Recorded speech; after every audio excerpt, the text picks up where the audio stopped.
Pemirsa, permasalahan keuangan dapat terjadi pada semua generasi, termasuk generasi milenial. Apa kiranya yang harus dipersiapkan?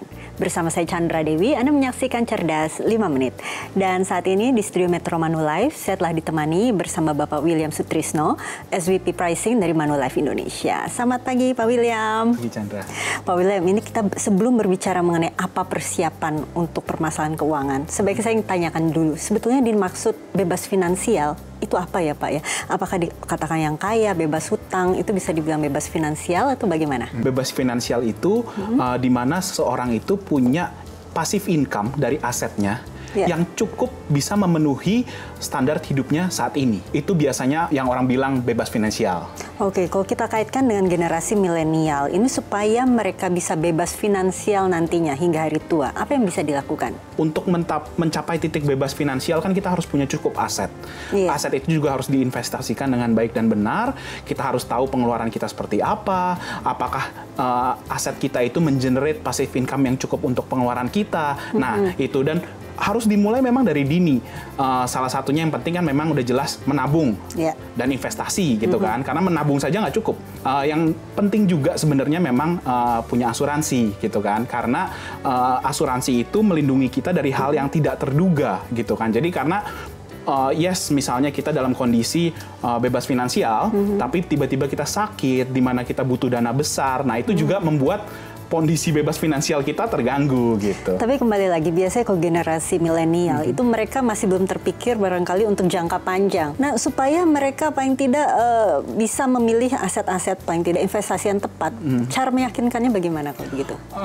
Tapi sebenarnya memang pertama sadar dulu gitu. Jadi maksudnya sadar dulu bahwa kita itu perlu namanya perencanaan, kita perlu riset, harus kita mengerti resikonya. Misalnya kalau investasi saham dalam jangka pendek bisa saham harganya turun sampai 10-20%, mereka harus mengerti itu. Jadi ketika investasi mereka sudah mengerti, hasilnya akan sesuai dengan kebutuhannya. Nah, mumpung masih muda, kita kan pasti masih usia produktif, beli asuransi juga masih murah karena umurnya masih muda. Tapi meskipun masih muda, biasanya untuk generasi ini sudah mulai berpikir menikah dan belum menikah. Ini pastinya berbeda juga untuk perlakuan keuangannya, begitu ya? Betul, bagaimana? betul. Jadi memang ketika sebenarnya bukan cuma menikah gitu kan, ketika kita ada perubahan terhadap kehidupan, memang menikah salah satunya, punya anak, pindah tempat tinggal, pindah kerja, sakit, kan ada sakit-sakit menahun yang tiba-tiba kita terkena,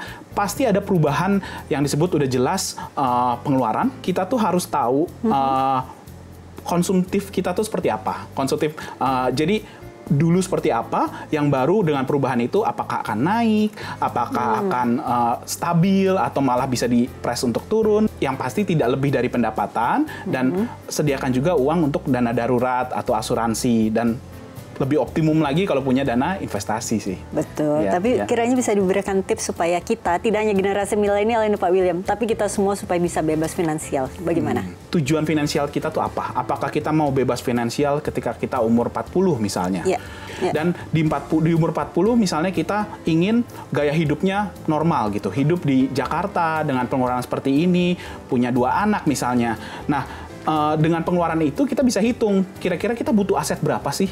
Untuk supaya kita nggak usah kerja lagi untuk bisa memenuhi pengeluaran itu. Nah, dari berapa tahun kita masa kerja kita, ya kita mulai persiapkan. Oh, berarti kita harus menabung berapa, harus kita investasikan berapa, asuransi yang dipakai juga harus seperti apa. Itu bisa disesuaikan. Dan saran saya sih banyak riset saja. Mungkin zaman sekarang kan di internet udah informasi lengkap ya, walaupun kita mesti selektif, tapi saya pikir udah zamannya udah berbeda.